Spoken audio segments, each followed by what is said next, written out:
Okay, today I'm going to show you how to run the perfect first date. So let's dive in. Okay, this is going to take me a little bit of time to dissect, but I'm going to write down all of the things that I do and all of the things that I even notice that I do consciously and subconsciously on these dates to help myself get the best chances of success.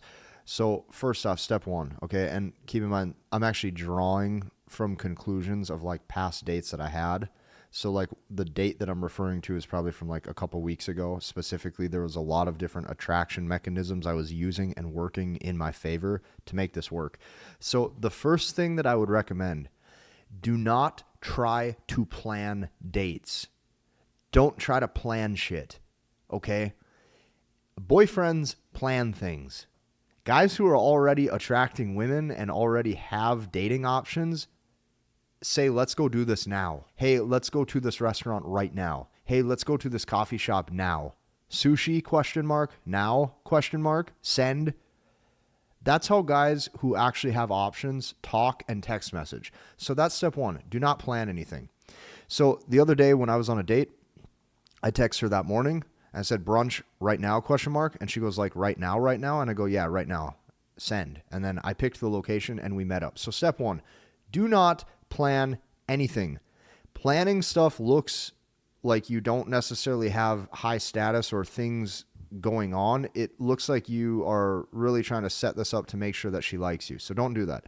So number two, what is the mindset you have the entire time on the first date or on a date in general? The mindset that you have on these dates is you are demonstrating value the whole time. You are coming right out of the gate demonstrating as many attraction mechanisms and masculinity characteristics as possible. Everything that you have working for you in your favor, make sure you put it in your favor. The clothes you wear, okay, you want to obviously demonstrate looks, potential money or resources, potential status. You want to make sure you look good, you pick the right clothes. You're charming and captivating that day. All of those things go into it. So the mindset is you are demonstrating as much survival value as humanly possible the entire time. So that way you're satisfying hypergamy. That's step two. Step two is purely just getting your mind on point. Now, step three, let me give you an example of what to do. I'm not even going to call this step three. This is just a preliminary step in case this happens. So some of you, you're going to set a date and you're going to get to that restaurant or you're going to get to that place and they're going to put you on a wait list and they're going to say, hey, yes, we can have your table ready for you, but it's going to be 30 minutes. Okay, so from there, now you have time where you're going to have to figure out something to do. So I'll give you an example of what I did because this is exactly what happened to me. I got there, my date showed up, and then we get to the front desk and they say, yes, we'll have your table ready in 25 minutes. Okay, cool. So I was like, okay, here's what we can do. I was like, we'll walk downtown a little bit through some of these shops because there's different men's clothing stores and different clothing stores in general that was kind of around us. So I wanted to do that because it's something to do. So active masculinity, now we're walking and talking to get to know each other. You're not stagnant, just sitting there passively. Now you're walking. Okay, but here's where you need to be saving disposable income. I'm going to tell you this. A lot of the attraction mechanisms that I tend to try and demonstrate that helps a woman feel safe when she's with you is showing potential resources or resource potential. And it doesn't have to be anything super expensive, right? You just have to show abundance. If I buy 5 chocolate bars and I show a woman that I want to try every flavor, what she sees is 5 chocolate bars. It's only $10, but she sees 5 of them. So most guys, they're just going to buy the one flavor that they tell themselves, I'm going to try this one. If I say, I want all of them to sample, she sees abundance. She sees a guy who's not in scarcity. You only had to spend $10. And it's moving mountains for you because it comes from a point of options. It's all part of frame. So I'm going to show you how this ties into frame through the whole first date. So when I had to walk through these shops, what I instantly wanted to do so things don't get stale, I wanted to find some clothes that I liked. So when I went through all of these shops, there was a pair of pajama pants and they had cactuses on them. So I bought a pair. So now I'm buying a pair of pants. It's resources. Okay, it shows like I'm willing to spend money on myself. Women like to see that. And the whole tone of voice the whole time was like, oh, feel how soft these are, right? These are so soft. And she's giggling at them because I'm a grown man wearing pajamas that have cactuses on them. She thinks it's hilarious. So now we're focusing on the vibe, the energy. She's feeling the pants. It's funny.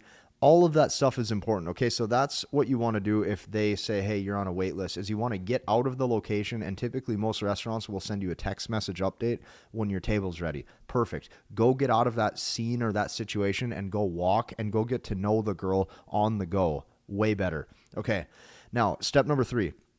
When you sit down at that table, when you get served, I don't care if it's coffee. If it's coffee, you say, oh my gosh, I'm so tired. I'm so tired. I need this caffeine. I need this caffeine. And she laughs because she just thinks it's funny. If it's food, you sit down and you say, oh my God, I'm so hungry. Oh, I can't wait to eat. Oh my God, I'm going to eat all of the food in here. Whatever you want to say is fine. What I'm getting at is this. They want to watch a guy eat and they laugh at quantity. They laugh at quantity and volume of food. I have tested this.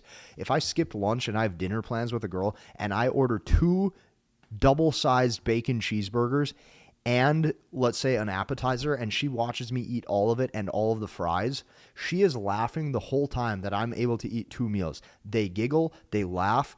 It's instant, like almost dad energy because sometimes dad likes to just sit down and eat. They love it. They laugh the whole time. So you order options and you make sure that you tell her that you're hungry and you lean into that because it's funny and it's masculine. Now, step number 4. Now, here's the funniest thing about this too, actually, before we get into step number 4. The funniest thing about this is if you have your shit together in life, you make good money, and she sees you're willing to let loose like this, like you're still a kid at heart, that is going to work so many brownie points in your favor. She sees you're not structured and rigid and corporate. She sees you still have a personality that's funny and lighthearted. So important. Step 4, abundance and options. So what I do when we sit down is I say, oh, have you ever been here before? I haven't been here before. Maybe she has, maybe she hasn't. It doesn't matter. Here's what I tell her. I say, I like abundance, or I tell her, I like options. I was like, I like to have options of food. I go, here's what we're going to do. And notice I'm leading this. We are going to just order a bunch of shit, I'll tell her. We're going to order a bunch of stuff. Even look at the way I'm saying it. We're just going to order a bunch of stuff. Let's just start picking. And maybe we'll scoot a little closer to her and we'll share a menu. And I'm like, oh, we're going to get this. So let's say it's like a breakfast place or a brunch spot. Oh, we're going to get this omelet. And then we're going to get these cheesecake pancakes. Oh my God, look at this French toast. We got to try this French toast too.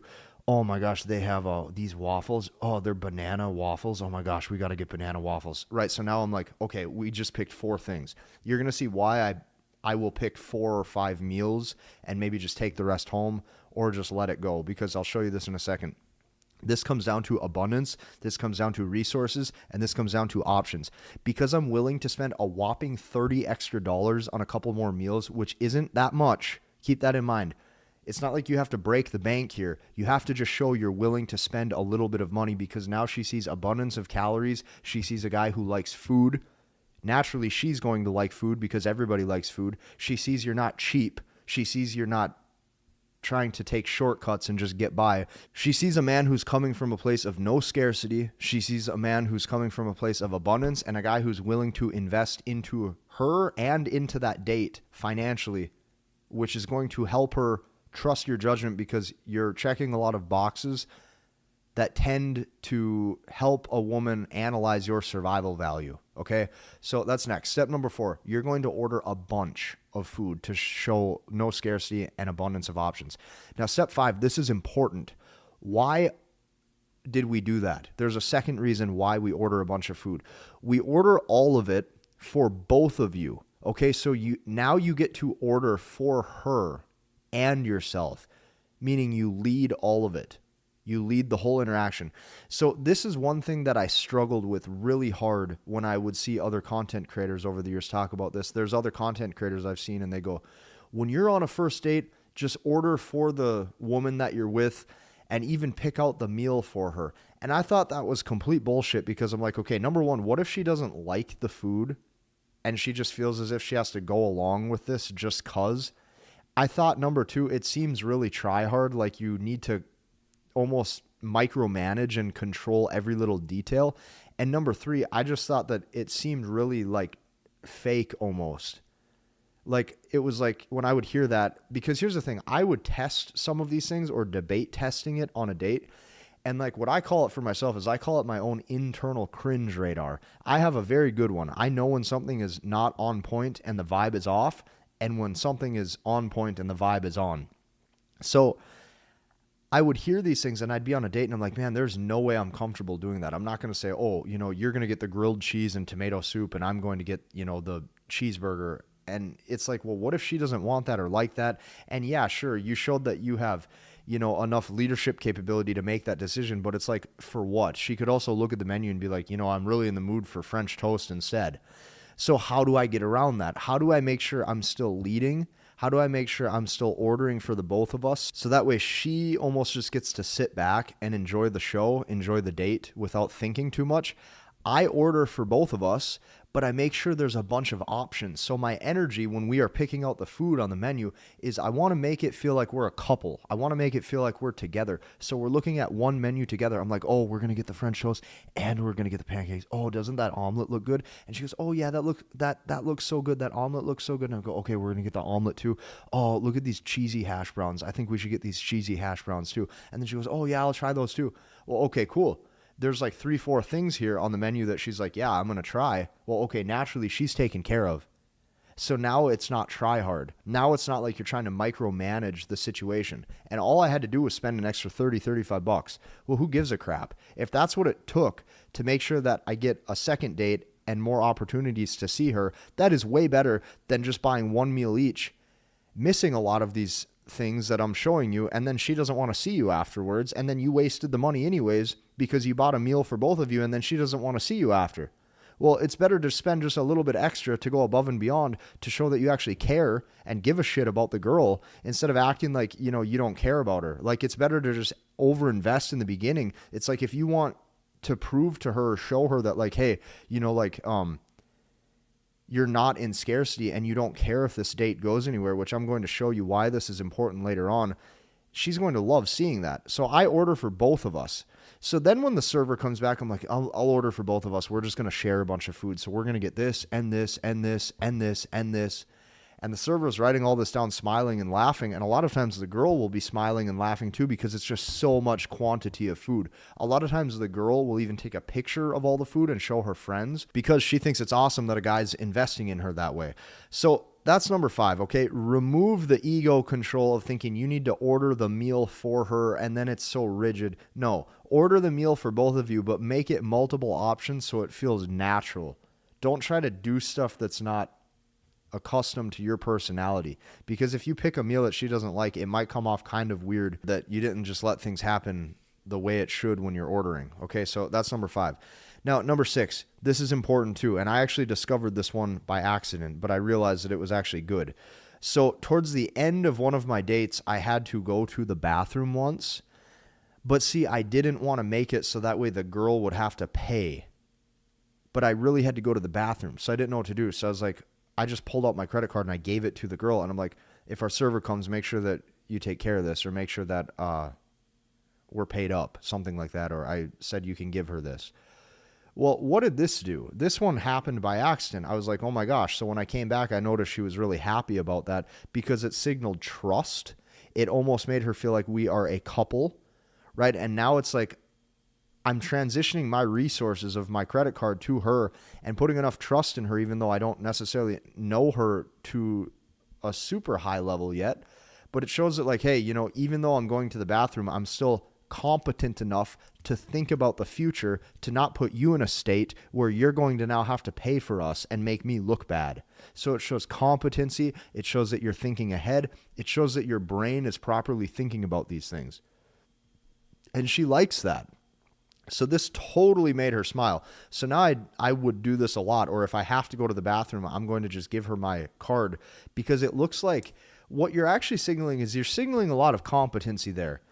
You're basically saying, hey, I understand as a man, it's my job to pay for the date. I understand that that's going to help her feel taken care of. I understand that she's going to like how that feels. So even though I have to go to the bathroom right now and it's at the end of the date, my brain is still thinking about this in a way where if the bill comes, I'm not going to put her in a position where she has to pay. I'm just going to take care of it. That's what you're doing, is you're signaling competency. Now, number 7, when you leave a tip on the bill, right? So when you leave gratuity, leave 30 to 50%. Yes, leave 30 to 50%. Leave a really big tip because it shows abundance and it shows status. It shows that you don't care. It shows that you're not cheap. Women do not like cheap men. Women do not like guys who feel as if they need to hoard their money and not share. Displays of not caring or displays of resources in any way, shape, or form, right? If you go to the checkout, buy all 5 chocolate bars. If you go on the date, you buy 5 meals for both of you. Whatever the case may be. I know that some of you are going to type in the comments right now and go, I don't want to do that, or I don't like that. That's fine. More options for me, I guess. Like, you got to understand how women look at these things. They look at a guy who's not in scarcity. So when you also see, or when you also show that you're willing to give a 30 to 50% tip, she's going to sit there and go, wow, he's generous. If he's willing to invest in a stranger like that, he's probably willing to invest in me like that. If I were to be with him, she's sitting there going, our kids would probably be taken care of because this man is not going to hoard all of the resources for himself. So all of these little things, I'm telling you, the way that I make sure that these dates go good and that they want to keep coming back is I make sure to show that I'm willing to invest in them, which is why they are willing to invest in me. Now, here's where this gets good. These other couple steps are important so that way she doesn't feel as if you're trying to do this just to pay for stuff to win her over, because framing is everything. So, number 8, here's the funniest thing about this.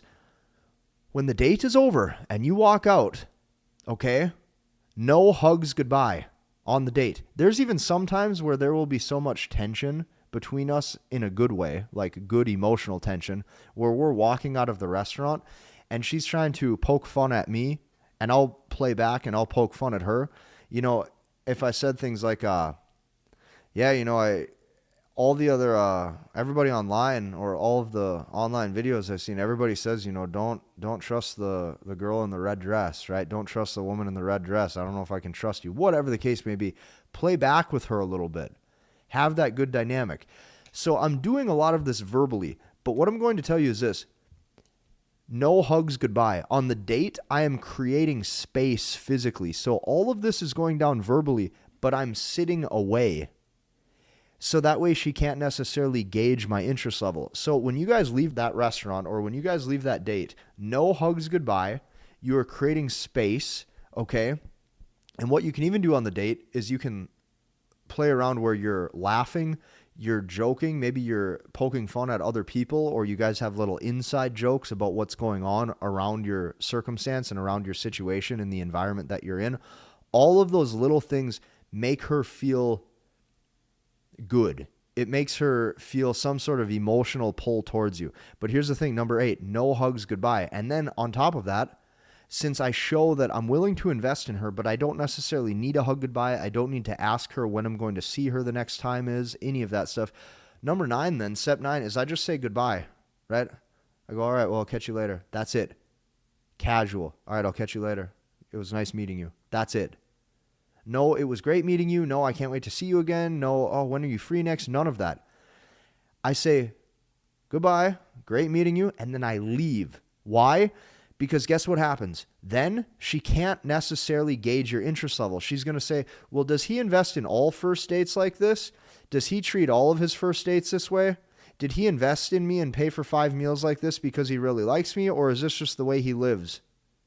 She's going to go, is he wealthy? Is he of high status? Does he have a lot of abundance mentality? Why is he willing to do all this for me, but now he doesn't even ask when he's going to see me again?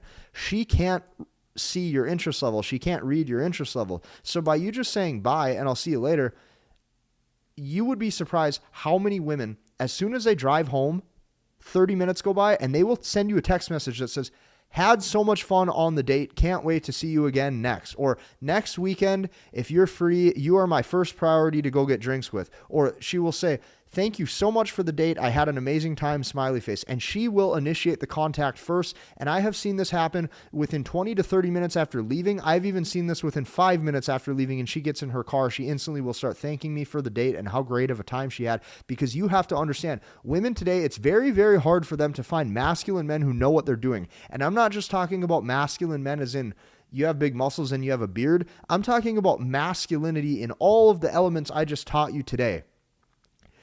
Coming from abundance, coming from a place of survival value, coming from a spot where you're showing that you're willing to share resources, showing that you're not cheap, showing that you're willing to invest in her. All of these little things matter. So that's how I do it. And then she can't read your interest level because she doesn't know if it was good or not because you didn't give her a hug goodbye and all you said was, all right, I'll catch you later. You didn't try to set a second date. So now she wants to see you again. And she goes, well, whoa, he was willing to invest in me like that. I better make sure I win him over on a personality level so he wants to see me more. And this is how you run a perfect first date. This right here has done more for me than any other tactic or any other what's the other word for tactic? Strategy that any other content creator I've ever heard over the years. This right here, showing abundance, showing that you're not in scarcity, showing that you're willing to invest in her, bringing good survival value to the table, and then creating space on the date so you're not super close and she has a reason to want to like scoot next to you a little bit. So yeah, keep that in mind. This is how I run it. If you like this video, hit the like button, comment, and subscribe, and we'll see you in the next one.